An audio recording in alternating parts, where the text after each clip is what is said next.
Welcome back to dam explanation में आपका स्वागत है। और आगे का एपिसोड यहाँ से स्टार्ट होता है। फैंगनिंग सड़क पर चल रहा होता है और मन में कहता है, तुमने जो मुझे सुराग दिए हैं मैंने उनको फॉलो किया है और आधे साल पहले राजकुमारी टॉम के न्यूज को भी चेक किया है और वे 3 लोग अजीब तरीके से गांव के आसपास कुछ चीज खोज रहे थे। और गाँव वालों ने जैसे ही पुलिस को इन्फॉर्म किया तो पुलिस ने गाँव में आकर उन तीनों में से 2 को पकड़ लिया गया था और उन्हें गिरफ्तार करके अदालत में ले गए और अदालत ने कब्र लूटने के जुर्म में उन्हें सजा दी जाती है। और तीसरा व्यक्ति लापता था और गिरफ्तार किए गए दोनों व्यक्ति मानसिक रूप से बीमार पड़ गए और ऐसा लग रहा था जैसे उन्होंने कुछ भयानक चीज देखी हो। फिर पुलिस वालों ने उन दोनों को जेल में डाल दिया गया था। हालांकि उन्हें कब्र में कूदने की कोई अवशेष नहीं मिले थे और इसे एक रहस्यमय तरीके से माना गया। और जियांग ली क्योंकि वे तुम्हारे हेयर पिन छीन सकते हैं, यानी कि वे सामान्य लोग नहीं है। और जहाँ तक तीसरे व्यक्ति की बात है तो वह भ्रमित कर गया है सब लोगों को और वह बच निकला है। और मुझे डर है कि उन तीनों के पीछे और भी लोग होंगे और उनका हेवान स्कूल से भी कुछ संबंध होगा। और जियांग, आपको क्या यकीन है कि आपका हेयर पिन चुराने वाला इसी दिशा में है? यह सुनते ही जियांग फैंगनिंग के शरीर से बाहर निकलती है और कहती है वे लोग आसपास ही है। फिर फैंगनिंग कहता है, हेलो जियांग, ऐसा मत निकला करो बाहर, तुम्हें लोग देखेंगे तो मैं कैसे समझा पाऊंगा।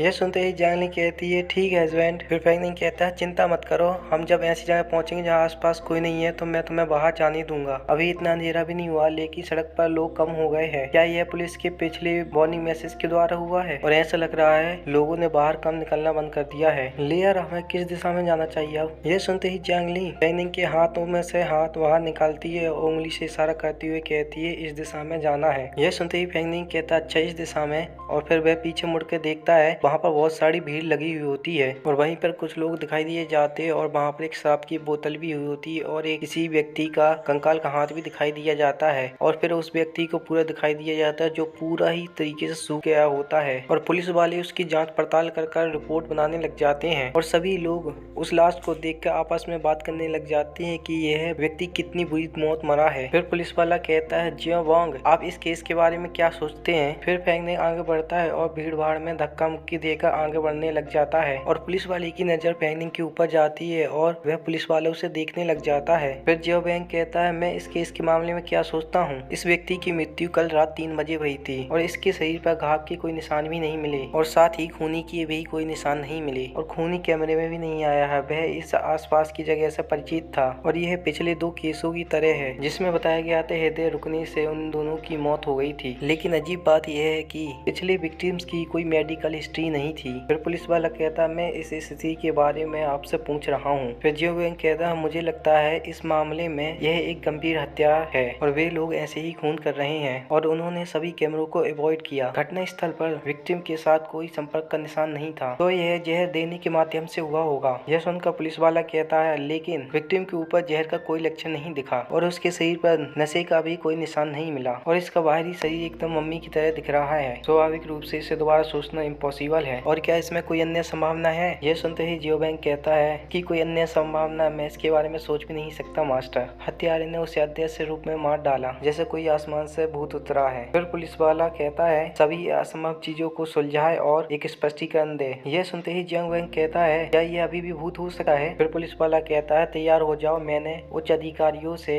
यह व्यापी राष्ट्रीय नोटिस जारी करने के लिए कहा है जिसमें अधिकांश निवासियों को यात्रा न करने की चेतावनी दी गई है और हम बाकी काम अन्य विभागों पर छोड़ सकते हैं। चलो लड़के, यह संसार इतना सिंपल नहीं है जितना तुम सोचते हो। फिर हमें एक सुनसान सी जगह पे खंडर से बिल्डिंग दिखाई दी जाती है और उस खंडर में एक व्यक्ति मोमबत्ती जला रहा होता है। फिर वह व्यक्ति घुटने पे बैठकर और हाथों में हेयर पिन लेकर कहता है, माय लॉर्ड, अब समय आ गया है। इतना कहने के बाद मोमबत्ती बुझ जाती है और उसके सामने बहुत बड़ा मॉन्स्टर आ जाता है जिसकी आंखें बहुत सारी होती है और वह व्यक्ति उसके सामने हेयर पिन पेशकश करता है। फिर मॉन्स्टर कहता है, ओह, यह फिर समय शिकार करने का है? फिर वह व्यक्ति कहता है, माय लॉर्ड, यह पहले से ही अंधेरा हो गया तो हम किसी भी समय बाहर निकल सकते हैं। फिर वह मॉन्स्टर हंसते हुए कहता है, वेल डन बॉय, तुमने अच्छा काम किया।